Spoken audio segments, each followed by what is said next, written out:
Recorded. Hello, everyone. Welcome. Today we are speaking with Rebekah Stewart, and she is our COO at Rehabilitative Rhythms. She is a board-certified music therapist. She is a candidate for Lakewood City Council, and she is also the founder and conductor of the Rocky Mountain Aphasia Chorale. So, welcome, Rebekah. Thanks for being here today. Thank you. Yeah. So let's just dive in, and I'd like to start off with just what exactly is aphasia, if you wouldn't mind letting us know what exactly that is. Yeah. So I always do a what is aphasia introduction every time we have an aphasia chorale concert. So I like to say that, aphasia is a language disorder, typically that develops from a brain injury and most commonly a stroke. And the thing about aphasia is that it looks different for every single person. So some people with aphasia are really great at understanding what's being said to them, but have a really hard time getting their own words out. And for other people, it's actually the opposite. And their expressive language is great, but processing and understanding what somebody else is saying to you, there's a disconnect coming from that brain injury. Some people have a really hard time reading or writing afterwards, and some people have no problems. But the really big umbrella with aphasia is that it is some sort of difficulty with expressing or understanding language. That's kind of the big umbrella. That's the big umbrella. And then under that are all these other different types, it sounds like. Yeah. If you could tell us a little bit more about your background in the way that you've worked with aphasia throughout your career. Sure. I first started working with clients with aphasia when I came to Rehabilitative Rhythms about 8 years ago, and I was really lucky to learn from one of the best. Sarah Thompson, our CEO, has been an incredible mentor to me, and I've been able to learn so much about the treatment of aphasia using music therapy techniques from her. So I have been able to see people in several different settings, and the way we use music therapy in those settings is so very different. So I've been able to see people inpatient kind of coming out of the ICU and really doing their first 8 to 12 weeks of therapy following their stroke. I've been able to work with those people. And then I have several aphasia clients who are long-term, who are, 5 to 7 years post-stroke. And we're still kind of working on those language maintenance and improvement skills in an outpatient setting.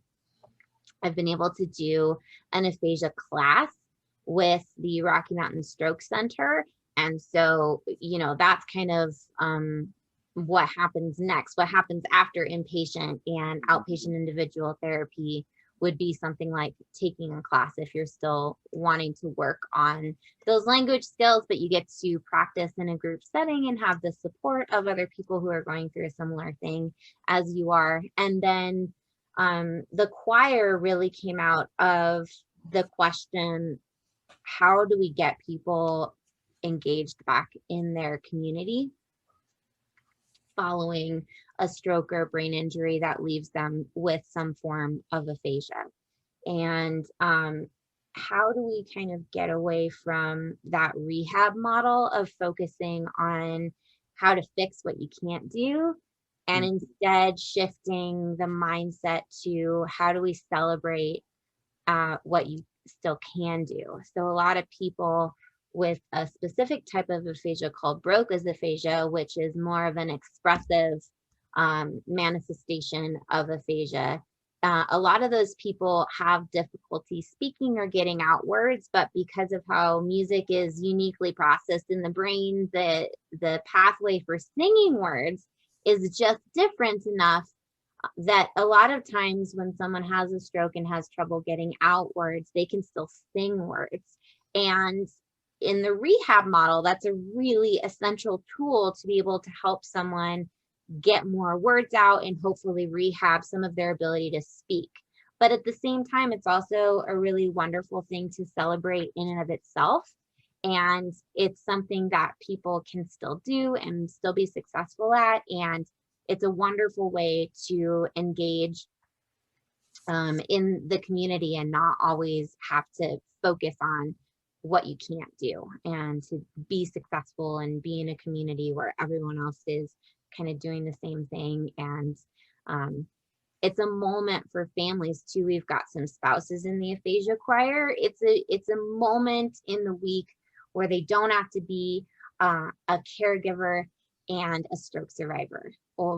They can just be two people who are coming to be in choir and make music together. For that 1 hour, you can kind of shift that dynamic. And I think that's a really nice breath of fresh air for a lot of people, and a really special moment in their week, which I feel really lucky to get to be a part of.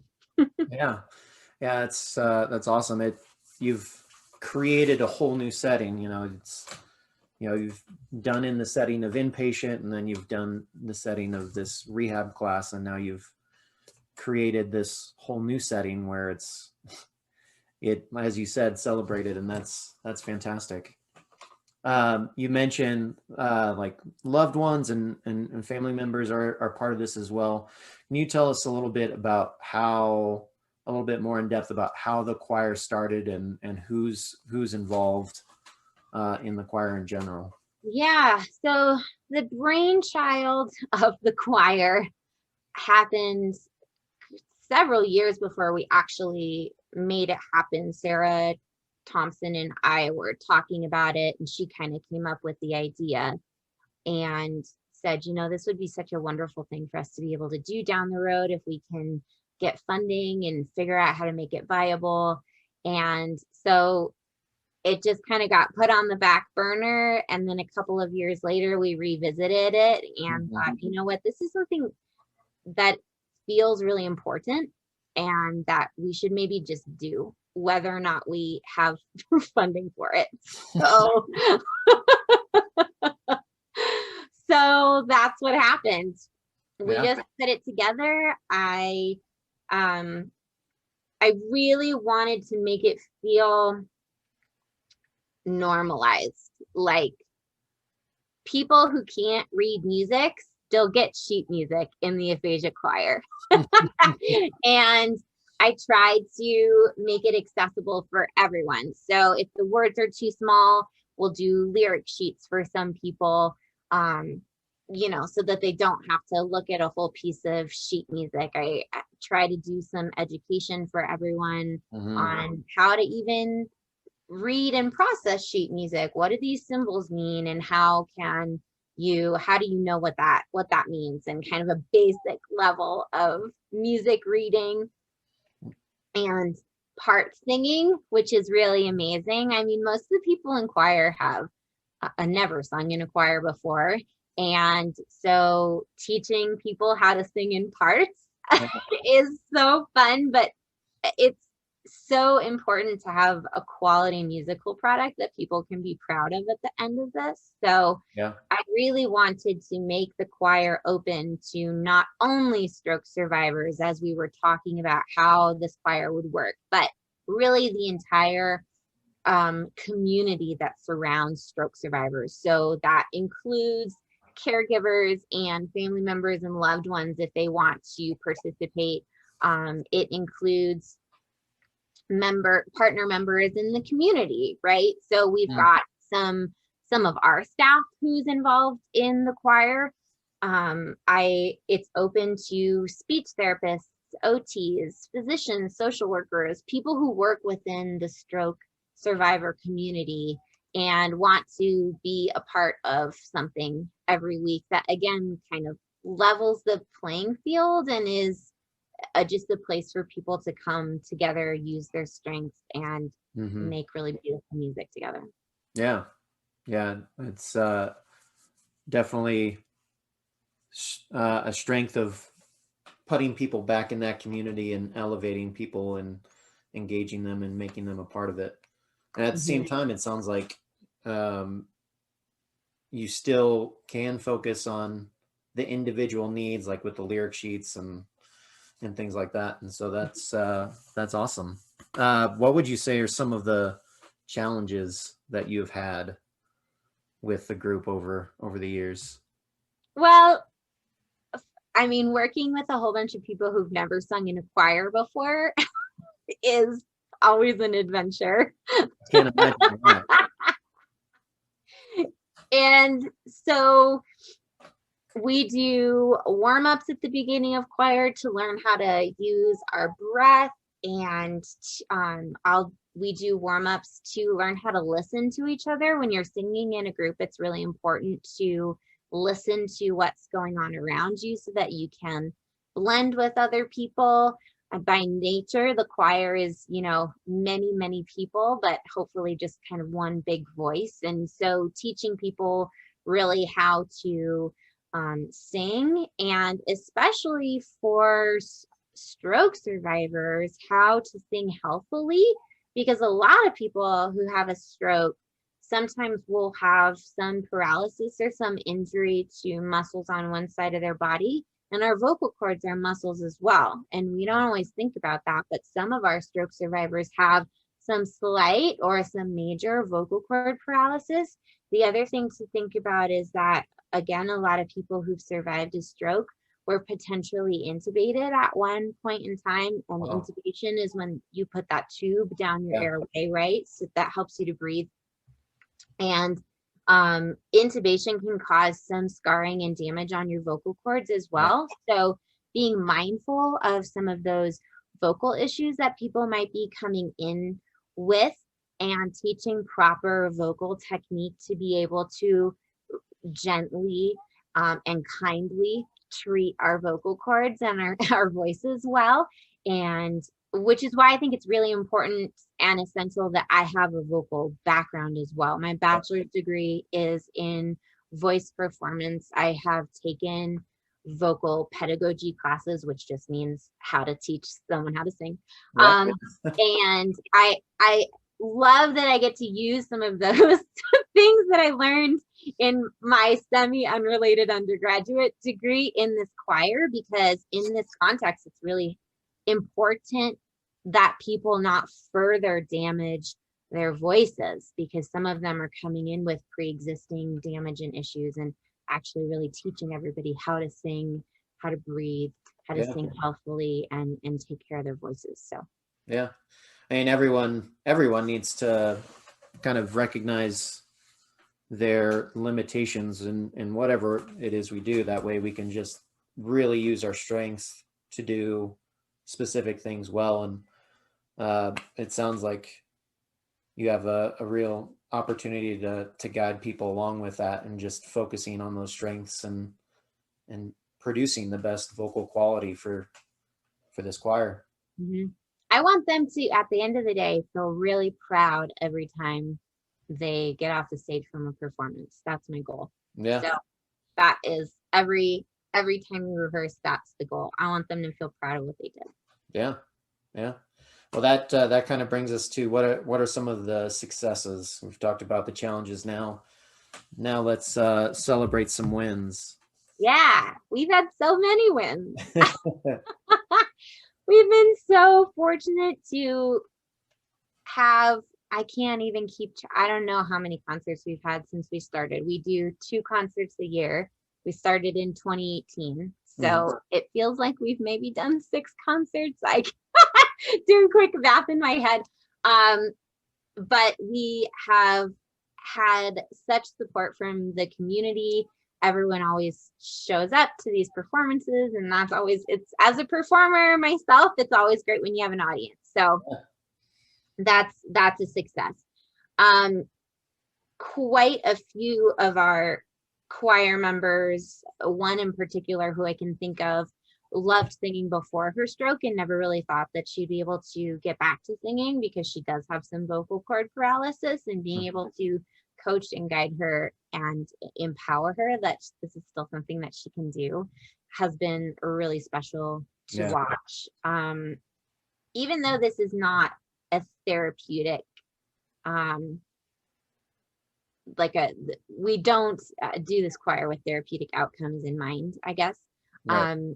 It's still so beneficial for people to be in choir because it is helpful to language retention and improvement. And I have seen that in so many of our choir members who maybe the first year had a really hard time even getting out some of the words in the song. And now if you watch them, they're singing every word to the song, which is just incredible. We've had some media coverage, which I feel really fortunate about, that we're getting the word out on local news, local media coverage. We had a couple of really special opportunities to do some additional performances in addition to our concerts. We were able to sing at the beginning of the day in the Colorado State House of Representatives down on the floor of chambers. And that was just really, that was really incredible. I mean, not very many people get to do that. And they got to, and that's such an incredible opportunity for any choir. And I love that they had that opportunity. We got to sing at a luncheon for the lieutenant governor. So she actually, I believe her mother is a stroke survivor. And so that was really special to get to perform for her and kind of let her know that we exist and do some advocacy in that way. So that was really special. And I'm sure I'm forgetting something because there are just so many incredible things. So many successes. I will say that at this concert that's coming up in a couple of weeks, we are premiering an original composition by one of our choir members.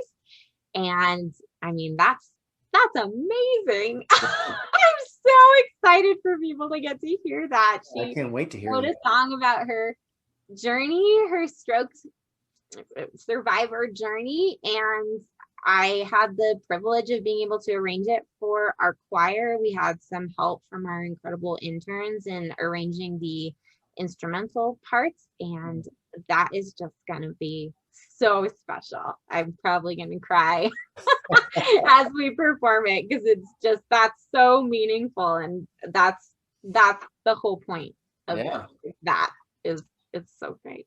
Do you think you guys will get a chance to like actually record the song? That's a great idea. Hey, do you want to come record that song for us sometime, Alex? Oh, I think I'm not qualified for that. But I mean, that definitely that hadn't even occurred to me, and I don't know why. That's a great idea. Yeah, we should definitely do that. Yeah, totally. And we can totally make that like a downloadable thing for people to enjoy and appreciate. I think that would be incredible to do for sure. I agree. That's a wonderful idea. With a lot of these people not this being their first time being in a choir and being in a performance setting, has there been any situations of stage fright? You know, like, was there a moment like before performing in front of the lieutenant governor where you had to be like, get it together? That was a little scary. That particular performance, I was pretty nervous about it. The other factor in that performance was that we were up in Breckenridge, so we were at altitude too, which makes it difficult to breathe. Right. And when you can't breathe well, you cannot sing well. So we were pretty nervous about that, but it ended up being just great. I think I've been able to push a few of our members because I've chosen some songs that have solos, and that is kind of what stands out to me as the moments where I know people had nerves, but they've always done amazingly. And I love to feature some of our individual members like that. We have one choir member who actually took up learning how to play the ukulele after his stroke as well. So I have been really intentional in some of the songs I've chosen recently, since he's gotten comfortable playing in front of other people, to actually feature him as the instrumentalist on a couple of our songs. So that's always really fun. I love being able to kind of highlight different choir members and their stories by things like, doing one of their songs that they wrote, Yeah. or, using a ukulele part in a song or a solo. And I did a couple of we did a couple of duets at our last winter concert. So had a couple extra people who maybe wouldn't have been comfortable doing a solo on their own get to actually duet with somebody else, which Yeah. then kind of provides that support to highlight more people and get them out of their comfort zones. Yeah. I don't take no for an answer, so You're out there, safety net is gone. Go. yeah. Did I mention you were doing this? Yeah. By the way.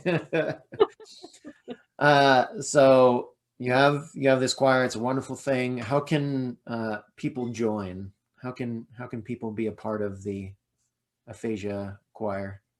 Well, there are, I think, are several ways to get involved, even if, joining us to sing is not something that you can or want to do or able to.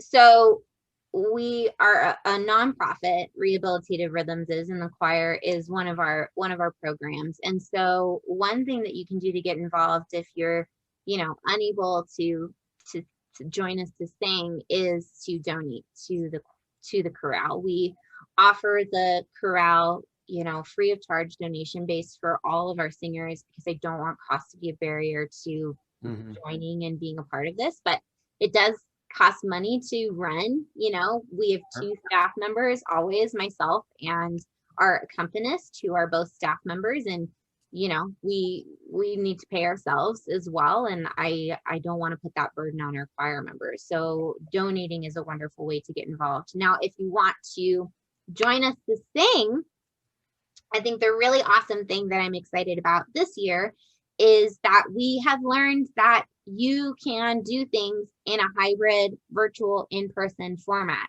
And I am going to continue to do that for choir, because I've had plenty of people want to join in the past who were maybe unable to drive in every week all the way to our location in Aurora. And in the past, there just wasn't another option for them to join us, which is really unfortunate. So, and not everyone with aphasia in Colorado lives in the Denver metro area and has the ability to transport themselves to Aurora for a rehearsal. So we rehearse every Monday from 5:30 to 6:30 p.m. We always take a break after each of our concerts, just to kind of, let people, especially during the summer. So we take a break in July, and then we start rehearsals for our winter concert in August. So that's kind of what's going to be coming up. So our next concert is June 25th, and then we'll be taking a break for the month of July. And our first rehearsal for the winter concert season will be on August 2nd. So we rehearse in person at our location at 2222 South Fraser Street. And then people also have the option to join virtually at the exact same time.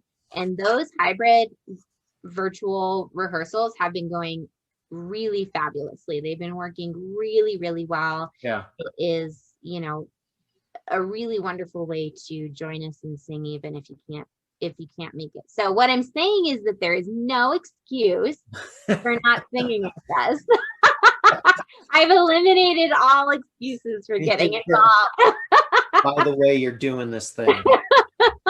So really, if you live in Grand Junction or Glenwood Springs, or if you live up in Sterling or out in Lyman, you can join the Rocky Mountain Aphasia Chorale, which is incredible. I mean, even if you live in the Denver metro area, but you live 30 minutes away and you don't have someone who can drive you at 5:30 p.m., you can still join us, and you're super welcome. And, I would love to have you. Yeah, fantastic. All right, so the summer concert is on June 25th. It's a Friday, and it starts at 7. It will be in person. Yeah, we're so excited. We have partnered with Reunion Rehabilitation Hospital Denver. Yeah, that's a mouthful. That's more of a mouthful than Rehabilitative Rhythms. Oh my gosh. They are at Central Park Boulevard and I-70, so right in Northfield Stapleton area. It's a wonderful central location. They have a beautiful facility, and they have agreed to allow us to use their entire outdoor area for our concert. It's just going to be incredible. So the concert performance is at 7 o'clock, but please come early. We're going to have food trucks starting at 5:30 p.m. So come hungry, come get some dinner, and bring a lawn chair, bring a blanket, sit on top of your car. It's going to be kind of a drive-in block party style concert, and it'll be all outdoors. So, nice and safe, open air. And so come get some dinner and then stay for a wonderful performance. It'll be really fun. Tickets are on sale right now. They are cheaper if you buy them in advance. They're $10 in advance, and I'm sure that we're going to have the link in this video. And they're $15 at the door. So buy them in advance so we know you're coming and get a discount. Yes, yes. Come join and enjoy. And Becca, thank you so much for joining us. Thank you. And we can't wait to hear this original piece, and can't wait for the concert. Yeah.